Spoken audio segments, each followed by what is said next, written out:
Halo semuanya, perkenalkan nama aku Ahnaf Lutfia Karisna. Saat ini aku sedang berada di kawasan daerah Malioboro. Ikuti yuk keseruan jalan-jalannya. Bagi banyak orang, Malioboro hanyalah tempat berbelanja, tempat wisata, atau sekedar tempat berjalan-jalan. Namun, di balik keramaiannya, tersimpan cerita panjang tentang sejarah, budaya, perjuangan, dan perubahan yang membentuk jati diri kota ini. Jalan Malioboro merupakan salah satu kawasan paling bersejarah di Yogyakarta, bahkan menjadi simbol kehidupan budaya dan pariwisata kota ini. Sejarahnya dimulai pada tahun 1755 ketika Kesultanan Yogyakarta berdiri setelah terjadinya Perjanjian Giyanti. Pada masa awal pendiriannya, Malioboro bukanlah pusat keramaian, melainkan jalur protokol kerajaan yang menghubungkan Keraton Yogyakarta dengan Tugu Palputih. Nama Malioboro memiliki beberapa versi asal-usul. Salah satu yang paling dikenal adalah dari kata Sansekerta, Malia Bara, yang berarti rangkaian bunga. Hal ini menunjukkan pada tradisi menghiasi jalan tersebut dengan bunga ketika berlangsungnya arak-arakan kerajaan atau penyambutan tamu penting. Ada pula teori lain yang menyebutkan bahwa nama Malioboro ini berasal dari nama gubernur Inggris yang bernama Marlborough.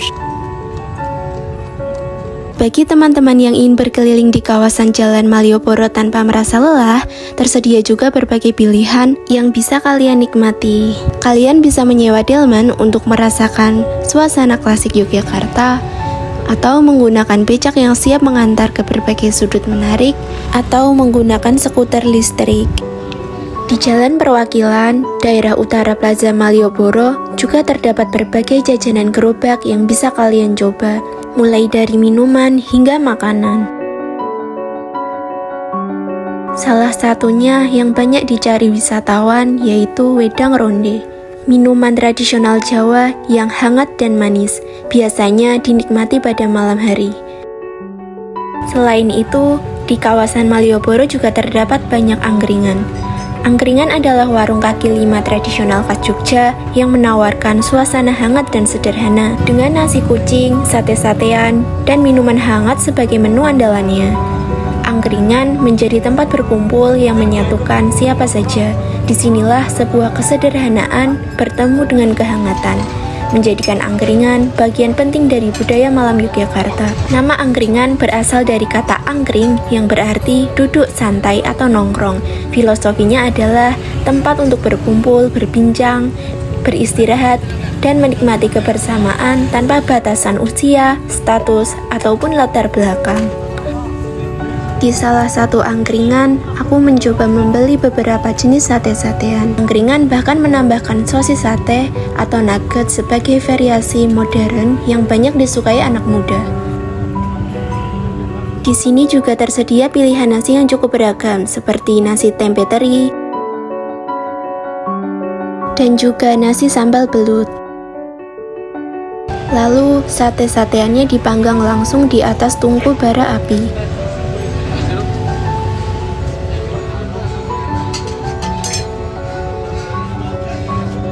Kopi jos adalah minuman khas Yogyakarta yang unik dan terkenal karena cara penyajiannya yang tidak biasa. Kopi ini dibuat dari kopi hitam panas yang kemudian dimasukkan arang membara ke dalam gelasnya. Suara jos yang muncul saat arang panas mengenai kopi inilah yang menjadi asal nama kopi jos. Arang yang digunakan biasanya arang kayu yang dibakar hingga membara. Selain memberikan sensasi suara dan visual yang menarik, arang panas juga dipercaya mampu mengurangi rasa asam pada kopi serta memberi aroma khas yang berbeda dari kopi hitam biasa. Meski terlihat ekstrim, arang yang dimasukkan biasanya sudah dibakar hingga bersih, sehingga aman untuk diminum.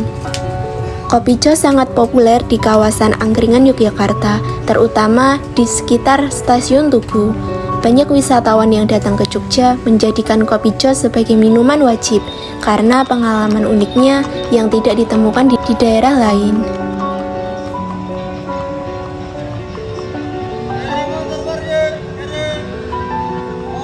Kalian tahu nggak Kalau kedai Jun yang terletak di Jalan Malioboro merupakan kedai roti paling legendaris seantero Yogyakarta. Meskipun usianya sudah nyaris seabad, cita rasa asli rotinya masih bertahan hingga saat ini. Kedai Jun berdiri sejak 1935 saat Indonesia masih berada di bawah kolonialisme Hindia Belanda. Usaha ini didirikan oleh Tan Lian Ngau yang saat itu memborong usaha roti sekaligus bangunan milik salah satu seorang keturunan Tionghoa asal Temanggung, Tan Poi Chun. Meski berusia hampir seabad, kedai Jun masih memilih untuk mempertahankan bentuk asli mereka, baik itu bangunan, peralatan masak, hingga resepnya. Mereka juga masih menggunakan peralatan-peralatan lawas seperti loyang-loyang besi dan pemanggangan besar mirip tungku perapian pada rumah-rumah bergaya Belanda. Pengolahan roti-roti di sini juga masih menggunakan cara manual tanpa memakai oven. Itulah sebabnya roti produksi di kedai Jun ini hanya bisa bertahan 1 hari saja. Kedai ini menjual aneka roti legendaris jadul seperti mulai dari roti gula Jawa, roti sobek, hingga roti roll. Aku membeli salah satu yang banyak diburu pembeli, kue rempah manis yang laris di era kolonial Belanda, namanya Ontbijkoek. Adalah kue sarapan pagi tradisional khas Belanda yang kaya akan rempah, kayu manis, cengkeh, pala, dan jahe. Jujur, aku senang di sini. Jika kalian duduk di depan, kita akan melihat langsung lalu lalang orang di Malioboro. Sedangkan di teras belakang, kita masuk suasana rumah orang Tionghoa era kolonial lengkap dengan sumur langit dan altar leluhurnya. Altar yang berada di kedai Jun masih aktif digunakan hingga saat ini. Pemberian dupa dilakukan rutin setiap 3 jam sekali. Dan saat hari raya besar seperti Cap Gomeh dan Hingming, keluarga sembahyang di sini.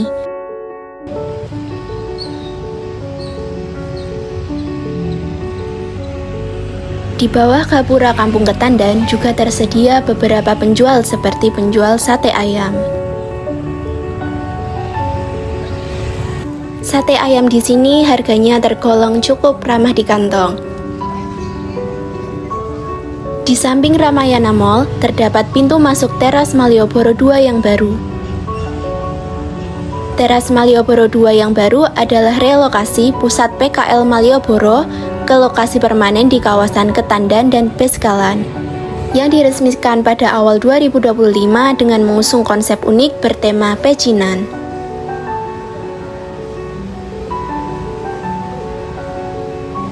Di teras Malioboro 2 yang baru, pengunjung kini bisa menikmati fasilitas yang jauh lebih lengkap dan tertata rapi. Fasilitas pendukung di teras Malioboro 2 juga dibuat sangat nyaman, mirip dengan pusat perbelanjaan modern. Tersedia area parkir, toilet bersih, musola, serta CCTV yang menjaga keamanan para pengunjung. Dengan penataan baru ini, teras Malioboro 2 menawarkan pengalaman belanja dan kuliner yang lebih nyaman, aman, dan menyenangkan bagi para wisatawan. Area ini dibagi menjadi beberapa zona yang memudahkan wisatawan menemukan kebutuhan mereka. Di gedung A menjadi ruang khusus untuk berbagai produk-produk non-kuliner seperti aksesoris, sepatu, hingga batik khas Jogja. Sementara itu, gedung B dan C difokuskan sebagai zona kuliner yang menyajikan aneka makanan dan juga minuman.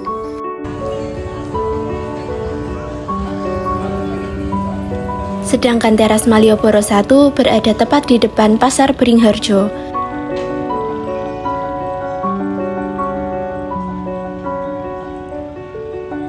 Jika kalian datang pada siang hari, kalian bisa sekalian mampir ke Pasar Beringharjo yang terkenal dengan pusat belanja terbesar dan tertua di Yogyakarta.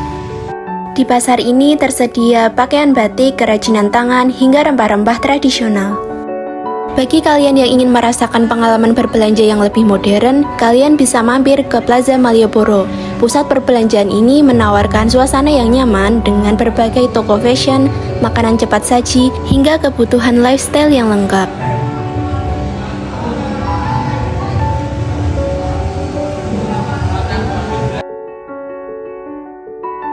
Di sepanjang Jalan Malioboro, kalian juga bisa menikmati berbagai aktivitas menarik lainnya. Tersedia tempat baca buku gratis bagi siapapun yang ingin beristirahat sejenak sambil menikmati suasana kota.